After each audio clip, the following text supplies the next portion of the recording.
Madame, Monsieur, ami Treffist, bienvenue à l'émission On the Track. On va aborder cette semaine la 10e journée, une journée qui est placée sous le signe de Guy Desmarais Cup, une épreuve longue de 1500 mètres réservée aux chevaux avec un rating entre 52 et 68. Deux chevaux émergent sur le papier Nitine dans cette course, à savoir le 2 Seeking Angelo et le 5 Living with Heart.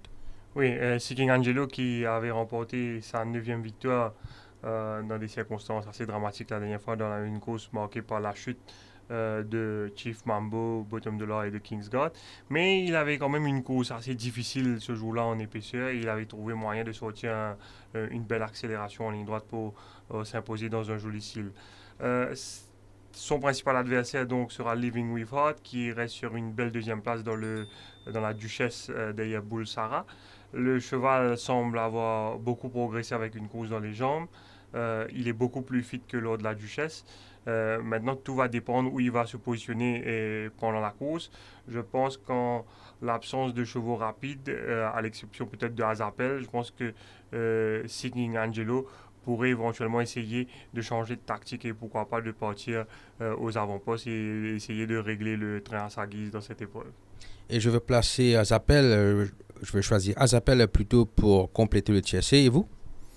Et je vais accorder une petite chance à Parseval qui a été essentiellement entraîné à la main après sa course discrète dans la Duchesse. Il avait démontré quelques difficultés à bien négocier les tournants lors de sa première sortie ici. Peut-être avec une première ligne, il se retrouvera plus facilement à la corde et on peut s'attendre à ces circonstances à ce qu'il réalise une meilleure course, d'autant plus que le parcours allongé lui sied mieux demain. Cette 10e journée va débuter avec The Tommy Boy Plate, une épreuve qui est réservée aux chevaux avec un rating entre 0 et 30 sur 1400 mètres. Alors la Nitine, c'est un lot extrêmement moyen. C'est la raison pour laquelle des chevaux comme Fidelis et Jack Flash semblent avoir une chance de triompher. Oui, Fidelis, Jack Flash, Single Tempo sont tous très très bien au niveau de la condition. Jack Flash pourrait partir en tête. S'il n'est pas inquiété, je pense qu'il va faire beaucoup de résistance en ligne droite, surtout avec Juggler sur le dos. Il n'a pas mal couru à sa dernière sortie des Airport Albert. Fidelis a maintenu une très belle forme, mais il reste un cheval assez délicat. Single Tempo a progressé sur sa dernière course. Malheureusement, il a tiré la 11e ligne. Si jamais Jack Flash est inquiété à l'avant et qu'il y a du train dans la course, je pense qu'il faudra garder l'œil sur Saziwayo qui n'a pas mal couru la dernière fois des Friday Lunch Club. Par contre, de la deuxième course, c'est un champ assez équilibré, même si le 6 Young Royal tente de réaliser le doublé. Le départ sera déterminant, tout dépendra quelle tactique CGO va adopter à l'ouverture des boîtes. Normalement, City of Choice a plus de gate speed que Young Royal. La dernière fois, Young Royal était sorti assez lentement. C'est Géon qui a écopé d'ailleurs d'une suspension sur City of Choice lors de sa dernière sortie. Il a tiré une huitième ligne, c'est vrai, mais il n'a pas beaucoup de chevaux rapides à son intérieur et s'il insiste pour trouver les bas et qu'il arrive à éventuellement trouver la corde, je pense qu'il peut renverser la vapeur face à Young Royal cette fois.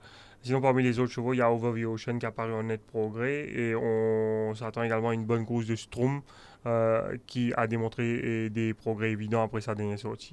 Dans le 1000 mètres de la troisième course, un cheval est chuchoté, le 7 Charouk, mais la question qui se pose, est-ce que Charouk peut devancer Ryder Cup? Et sur le handicap, il peut le faire, mais je pense que vu que l'écurie Fukun a trois chevaux dans la course, ils vont certainement bien manœuvrer pour essayer de prendre le dessus sur le coursier de l'écurie Hollywood. Ryder Cup reste le favori logique. Charouk, son principal adversaire, et pour compléter le TLC Man of His Word. Sweep Forward est très bien, mais sa ligne extérieure est un gros désavantage vu que c'est un cheval qui a tendance à tirer vers l'intérieur durant le parcours. Dans la quatrième course longue de 1850 mètres, trois chevaux sont très bien placés sur le papier. Le 2, Forest Shelter, le 3, Levento qui a couru en net progrès à sa dernière sortie derrière Rebel Empire, et le 4, le récent vainqueur, Tubewave. Wave qui monte de classe certes, mais qui a gagné en roue libre à sa dernière sortie. Il aurait pu gagner plus facilement si Buck l'avait sollicité en ligne droite ce jour-là. Le cheval a maintenu une très belle forme. Il devrait être en mesure de récidiver. C'est un coursier très régulier. Son principal adversaire, d'abord Forest Shelter, qui me donne l'air d'être plus rapide que Levanto. Je pense qu'il peut surmonter sa huitième ligne. Et Levanto, je vais l'inclure dans mon TSC car c'est un cheval qui progresse après chaque course. Après 9 journées, l'écurie Mégro court toujours après une première victoire en 2014. Elle a un bon partant dans la cinquième course, à savoir Blueberry. Mais moi, je me pose la question, Nitine, sur 500 mètres Blueberry avec des blinkers, est-ce qu'il ne court pas le risque de tirer, d'autant plus qu'il part d'un mauvais couloir? Il y a ce risque, c'est vrai, mais en Afrique du Sud, il a gagné avec les œillets sur 1900 mètres. C'est un cheval qui a également une tendance à verser vers l'intérieur en ligne droite et dans ce contexte, sa neuvième ligne n'est pas un avantage. C'est certainement la course la plus ouverte au programme. Il y a Blueberry qui est un prétendant, tout comme Soaring Free qui est très bien mais qui sera sa première tentative sur 1600 mètres. Tornado Man ne peut être ignoré. Il a été battu par Brighton Blue à sa dernière sortie. Dustin the Wind est un cheval que j'aime bien, qui a très bien couru face à Moon Raider il y a 2 semaines de cela et qui retourne assez rapidement. C'est un cheval qui a très bien travaillé, qui semble avoir bien pris sa première course.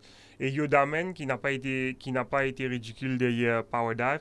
Et la façon dont il court lors de sa première sortie derrière Power Dive, il donne l'impression qu'il a besoin de plus de distance. Il sera d'ailleurs à sa première tentative sur 500 mètres et il aura l'avantage du premier couloir. Il est très très bien actuellement. Il est mon favori car il a très bien travaillé mardi en compagnie de Diamond Light. On retrouvera avec beaucoup de plaisir dans la septième course le 4 Polar Royal qui reste sur deux belles victoires. Est-ce que Polar Royal a déjà course gagnée? Moi, je pense qu'il y a quand même deux bons petits outsiders dans cette épreuve. Nitin Arabian Empire et qui a gagné de bout en bout à sa dernière sortie. Et pourquoi pas le 7 Posse Comitatus. Oui, Posse Comitatus qui a très bien couru face à Guida dans une classe supérieure. Là, il descend une classe alors que Polar Royal monte de classe. Mais je pense quand même que Polar Royal va être difficile à battre dans cette course car il gagne ces deux courses par presque 4 longueurs sans fausser. La dernière fois, Geroulis ne lui a pas infligé le moindre coup de cravache et il donne l'impression d'avoir progressé à l'entraînement. Et je pense qu'avec une quatrième ligne dans ce petit champ, il ne devrait pas commettre d'erreur. Invaincu en deux courses en 2013, Ambassador X reste sur deux défaites après une première sortie catastrophique. Le cheval de Ilkeri Gajda a montré de jolis progrès à sa dernière sortie. Est-ce que la troisième sera la bonne pour lui cette année? Je pense que déjà au niveau de la condition, il est bien mieux que lors de ses deux dernières sorties. Il a pris du poids et c'est une bonne chose pour lui parce qu'il était un peu light auparavant. Il affiche une condition honnêtement améliorée, l'état de sa robe s'est amélioré. Le champ est beaucoup moins coriace par rapport à sa dernière sortie. Et dans ces circonstances, je pense qu'il devrait être en mesure de renouer avec le succès. Ses principaux adversaires, d'après moi, Glory Boy qui est très régulier, 3 victoires et une deuxième place lors de ses 4 dernières sorties. Et Ford Strat qui a été décevant lors de sa rentrée, mais qui semble avoir accompli des jolis progrès avec sa deuxième ligne. Je m'attends à ce qu'il livre une meilleure prestation. Et la question qu'on devra se poser dans l'épreuve de clôture de Verdo Plate qui sera couru sur 500 mètres, la question est simple, la question est directe. Est-ce que Direct Approach rattrapera De Fabulox? Et De Fabulox, s'il n'est pas inquiété à l'avant, il peut, d'après moi, dominer Direct Approach. Il l'a déjà fait en fin de saison l'année dernière lorsque les deux s'étaient affrontés. Mais dans cette épreuve, même si De Fabulox a tiré la première ligne, je pense qu'il faudra compter à un moment avec Captain Vedici qui portera les œillets à nouveau dans cette épreuve. Le coursier de l'écurie Serge-Henri, éventuellement descendre, peut essayer de sortir, d'attaquer De Fabulox de loin. Et dans ces circonstances, cela fera l'affaire du coursier de l'écurie Gadida qui a maintenu une très belle forme après sa deuxième place derrière les Bolt. Et avec un calot qui a soif de victoire, je pense que le coursier de l'écurie Gadida est bien placé pour renouer avec le succès. Voilà, ce sera tout pour cette 10e journée. On vous retrouve la semaine prochaine pour la 11e journée de course.